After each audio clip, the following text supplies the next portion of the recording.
జ్ఞానభక్తి కథలు ప్రేక్షకులకు నా నమస్కారములు. మార్గబంధువు కథ. పూర్వకాలంలో కావేరీ నదీ తీరంలో ఒక చిన్న గ్రామం, పేరు విజయపురం. విజయపురంలో ఒక భక్తిపరాయణుడైన బ్రాహ్మణుడు నివసించేవాడు. అతని పేరు వేదాచార్యులు. అతను శివభక్తుడు. రోజూ శివలింగాన్ని పూజించేవాడు. అతనికి 2 కుమార్తెలు, సుమిత్ర మరియు వసుంధర. సుమిత్ర పెద్దది, 22 ఏళ్ల శాంతస్వభావి, గాయని. వసుంధర చిన్నది, 18 ఏళ్లు, ధైర్యవంతురాలు, శివకథలు చెప్పడంలో నిపుణురాలు. వారి తల్లి చాలా కాలం క్రితమే మరణించింది. కాబట్టి తండ్రి వారిని భక్తి మార్గంలో పెంచాడు. ఒకరోజు వేదాచార్యులు తీవ్రమైన జ్వరంతో బాధపడుతున్నాడు. అప్పుడు మరణం సమీపిస్తున్నట్లు గ్రహించిన వేదాచార్యులు కుమార్తెలను పిలిచి, అమ్మలారా, నా చివరి కోరిక ఏమిటంటే మీరు కాశీకి పుణ్యయాత్ర చేయాలి. అక్కడ విశ్వనాథుని దర్శనం చేసుకుని మా వంశానికి మోక్షం కలిగించండి.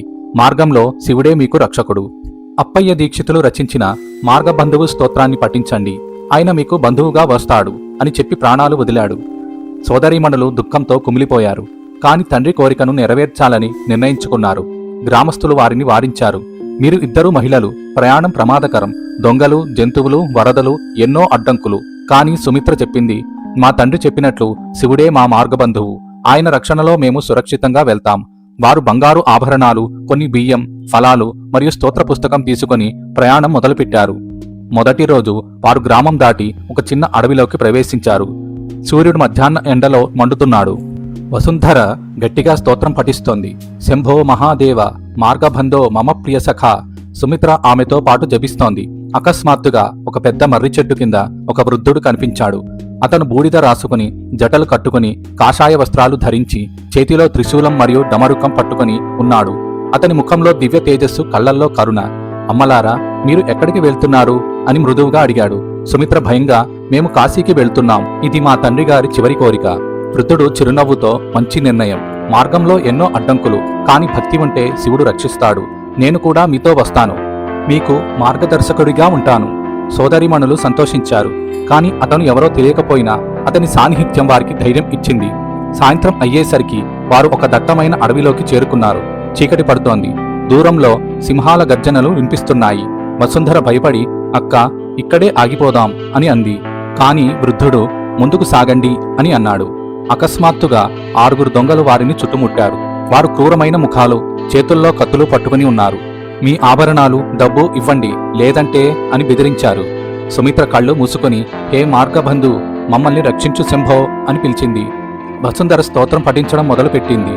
మార్గమధ్యే పతితం పాహిమాం అనాథం. దొంగలు హాస్యం చేస్తూ ముందుకు వచ్చారు. కాని వృద్ధుడు ముందుకు వచ్చి తన త్రిశూలాన్ని ఎగిరివేశాడు. అతని గొంతు డమరుకంలాగా మారిమోగింది. ఈ మహిళలు నా రక్షణలో ఉన్నారు. వెనక్కి తిరిగిపోండి, లేదంటే నా తాండవం చూస్తారు. దొంగలు ఆశ్చర్యపోయారు. ఒకడు కత్తితో దాడి చేయడానికి ప్రయత్నించాడు. వృద్ధుడు తన డమరుకాన్ని కొట్టాడు. అకస్మాత్తుగా అడవి మంటలు రేగినాయి. ఒక భయంకరమైన గాలి వీచింది. దొంగలు చెదిరిపోయారు. వారు కత్తులు భూమిలో పడిపోయాయి. దొంగలు లేచి పారిపోయారు. సోదరీమణులు కళ్ళు తెరిచి చూస్తే వృద్ధుడు శాంతంగా నిలబడి ఉన్నాడు. స్వామి, మీరు మా ప్రాణాలు కాపాడారు. మీరెవరు అని అడిగారు. అతను నవ్వుతూ, నేను మార్గబంధువు. మీ భక్తికి మెచ్చి వచ్చాను. ముందుకు సాగండి. రాత్రి వారు ఒక చిన్న ఆశ్రమంలో ఆశ్రయం పొందారు. వృద్ధుడు వారికి శివుని కథలు చెప్పారు. సతీదేవి త్యాగం గురించి, సతీదేవి తన భర్తను అవమానించినందుకు స్వయంగా అగ్నిలో పడి ప్రాణాలు త్యజించిందని చెప్పారు. శివుడు ఆమెను పార్వతీగా తిరిగి పొందాడు. భక్తి అమరమైనదని, భక్తితో సాధ్యం కానిది ఏదీ లేదని చెప్పాడు. సోదరీమణులు ఆకర్షితులయ్యారు. మరుసటి రోజు వారు ఒక పెద్ద నది గోదావరి వద్దకు చేరుకున్నారు. వరదలు రావడంతో నది ఉగ్రంగా ప్రవహిస్తోంది. పడవ మనుషులు భయపడి, ఇప్పుడు దాటడం అసాధ్యం అన్నారు. వసుంధర ఆందోళన చెందింది. వృద్ధుడు ముందుకు వచ్చి, భయపడకండి, శివుడు మార్గం చూపిస్తాడు. అతను తన త్రిశూలాన్ని నదిలోకి పెట్టాడు. అకస్మాత్తుగా నది శాంతించింది. ఒక రాతి మార్గం శివలింగాలతో నిండినది ఏర్పడింది. వారు దానిపై నడిచి దాటారు. దాటిన తర్వాత మార్గం మాయమైపోయింది. పడవ మనుషులు ఆశ్చర్యపోయి, ఇది దివ్యలీల అని అన్నారు. ప్రయాణం కొనసాగింది. 3వ రోజు వారు ఒక పర్వత ప్రాంతంలోకి చేరుకున్నారు. అక్కడ ఒక క్రూరమైన రాక్షసుడు, కాలభైరవుని అనుచరుడు ఉండేవాడు. అతను మహిళలను చూసి, మీరు నా బలి కావాలి అని గర్జించాడు. సుమిత్ర మరియు వసుంధర స్తోత్రం పఠించారు. వృద్ధుడు ముందుకు వచ్చి తన 3వ కన్ను తెరిచాడు. ఒక జ్వాల రాక్షసుని భస్మం చేసింది. ఇది శివుని 3వ కన్ను శక్తి అని వారికి చెప్పాడు. అతను కామదేవుని భస్మం చేసిన కథను చెప్పాడు.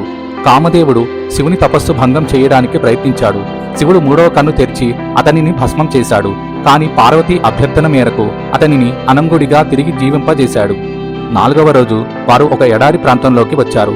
ఎండ భరించలేక వసుంధర అనారోగ్యంతో పడిపోయింది.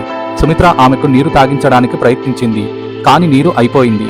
వృద్ధుడు తన జటలలోని గంగను ఒక చుక్క వదిలాడు. అది ఒక చిన్న ఊటగా మారి వసుంధరను బాగుచేసింది. ఇది గంగాజలం. శివుడు సముద్రమంథనంలో ఆలాహలం తాగి నీలకంఠుడయ్యాడు. అలాగే గంగను తన జటలలో ధరించాడు. తరువాత వారు మరో ఆలయాన్ని సందర్శించారు. అది ఒక పర్వత ప్రాంతంలో ఉన్న త్రిపురేశ్వరుని గుడి. అక్కడ వృద్ధుడు త్రిపురాసుర సంహార కథ చెప్పాడు. పూర్వకాలంలో మయాసురుడు అనే అసురుడు 3 పుత్రులను కన్నాడు. వారు త్రిపురాసురులు: తారకాక్షుడు, కమలాక్షుడు, విద్యున్మాలి. వారు బ్రహ్మదేవుని తపస్సు చేసుకుని ప్రసన్నం చేసుకున్నారు. 3 అజేయమైన పురాలు పొందారు. ఒకటి స్వర్ణమయం, మరొకటి రజతమయం, మూడవది ఇనుమమయం. ఈ 3 పురాలు ఆకాశంలో తిరుగుతూ ఉండేవి. మరియు అవి ఒకే సమయంలో ఒకే రేఖలో వచ్చినప్పుడు మాత్రమే ఒకే బాణంతో నాశనం అవుతాయి.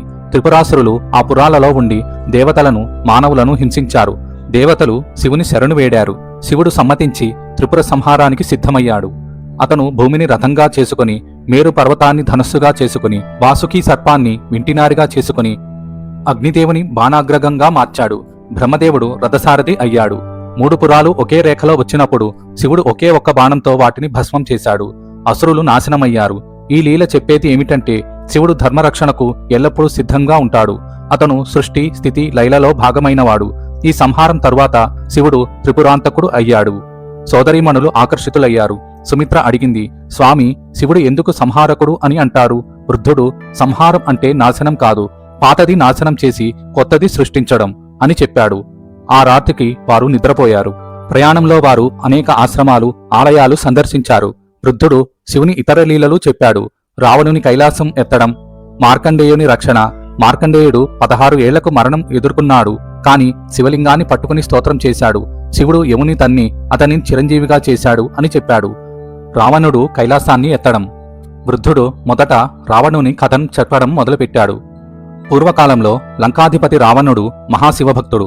అతను బ్రహ్మదేవుని నుంచి వరాలు పొంది అపారమైన బలం సంపాదించాడు. రావణుడు తన భక్తి బలంతో కైలాసాన్ని, శివుని నివాసమైన కైలాసాన్ని అతను ఎత్తడానికి ప్రయత్నించాడు. రావణుడు తన 20 చేతులతో కైలాసాన్ని కదిలించాడు. పర్వతం కంపించింది. పార్వతీదేవి భయపడి, స్వామి, ఏమిటిది అని అడిగింది. శివుడు చిరునవ్వుతో తన కాలి బొటనవేలను పర్వతాన్ని అదుమాడు. అకస్మాత్తుగా కైలాసం స్థిరమైపోయింది. రావణుని చేతులు పర్వతం కింద చిక్కుపోయాయి. అతను బాధతో, ఆవేదనతో కేకలు వేశాడు. అయితే రావణుడు భక్తుడు కాబట్టి ఆ బాధలోనే శివుని స్తుతించడం మొదలుపెట్టాడు. రావణుడు శివతాండవ స్తోత్రం అనే మహాస్తోత్రాన్ని రచించి పాడాడు. అది 1000 సంవత్సరాలు కొనసాగింది. స్తోత్రంలో శివుని రూపాన్ని, తాండవాన్ని, గుణాలను వర్ణించాడు. జటాటవీ గలజ్వల ప్రవాహ పావితస్థలే అని మొదలుపెట్టి శివుని దివ్యత్వాన్ని కీర్తించాడు. శివుడు ఆ స్తోత్రానికి మెచ్చి రావణుని విడిపించాడు మరియు అతనికి చంద్రహాసం అనే ఖడ్గాన్ని బహుకరించాడు. ఈ కథ చెప్పేది ఏమిటంటే భక్తి ఉంటే ఎంత పెద్ద తప్పు చేసినా శివుడు క్షమిస్తాడు. రావణుడు తన భక్తి బలంతోనే శివుని అనుగ్రహం పొందాడు. సుమిత్ర మరియు వసుంధర ఆశ్చర్యపోయి విన్నారు. వసుంధర అడిగింది, స్వామి, రావణుడు అంత భక్తుడా? అతను తర్వాత సీతాదేవిని అపహరించాడు కదా? వృద్ధుడు నవ్వుతూ, అవును, భక్తి ఉండి కూడా అహంకారం వల్ల పతనం అయ్యాడు. కాని శివుడు భక్తులను ఎప్పుడూ వదలడు. చివరికి వారు కాశీ చేరుకున్నారు. గంగానదీ తీరంలో విశ్వేశ్వరుని ఆలయంలో దర్శనం చేసుకున్నారు. సోదరీమణులు ఆనంద బాష్పాలతో స్తోత్రం పఠించారు. వారు వృద్ధునికి కృతజ్ఞతలు చెప్పడానికి తిరిగి చూశారు. కాని అతను కనిపించలేదు. బదులుగా ఆలయంలో ఒక దివ్యజ్యోతి కనిపించింది. ఆకాశవాణి వినిపించింది, నేను శివుడిని, మీ మార్గబంధువును. మీ భక్తికి మెచ్చి మీతో ప్రయాణం చేశాను. మీ తండ్రికి మోక్షం కలిగించాను. తిరిగి గ్రామానికి వెళ్లి ఈ కథ చెప్పండి. సోదరీమణులు ఆనందంతో తిరిగి విజయపురం చేరుకున్నారు. గ్రామస్తులకు ఈ దివ్య కథ చెప్పారు. అప్పటి నుంచి మార్గబంధు స్తోత్రం పఠించి ప్రయాణం చేసేవారు అనేకులు. శివుడు తన భక్తులను ఎల్లప్పుడూ రక్షిస్తాడని, మార్గంలో బంధువుగా వస్తాడని నిరూపించిన కథ ఇది. ఈ కథ శివుడు మార్గబంధువుగా ఎలా రక్షిస్తాడో తెలియజేసే కథ. మీకోసం మార్గబంధువు స్తోత్రాన్ని డిస్క్రిప్షన్ లింకులో ఇస్తాను, చూడండి. వీడియో మీకు నచ్చితే లైక్ బటన్ నొక్కండి. మరిన్ని కథలు చెప్పడానికి మాకు ఎంతో ఉత్సాహాన్ని ఇస్తుంది. ఈ వీడియోను మీ ఫ్రెండ్స్, ఫ్యామిలీ గ్రూపుల్లో ఫార్వర్డ్ చేయండి. ఇది వీడియో వైరల్ అవ్వడానికి సహాయపడుతుంది. వీడియో కింద మీ అభిప్రాయం, ప్రశ్నలు లేదా ఫీడ్బ్యాక్ రాయండి. జ్ఞానభక్తి కథలు ఛానల్కు సబ్స్క్రైబ్ చేసుకోండి. కొత్త వీడియోలు వచ్చినప్పుడు నోటిఫికేషన్ వస్తుంది. మీరు మిస్ అవ్వరు. భజే మార్గబంధుం భజే మార్గబంధుం భజే మార్గబంధుం. ఓం నమ శివాయ. తదుపరి వీడియోలో కలుద్దాం.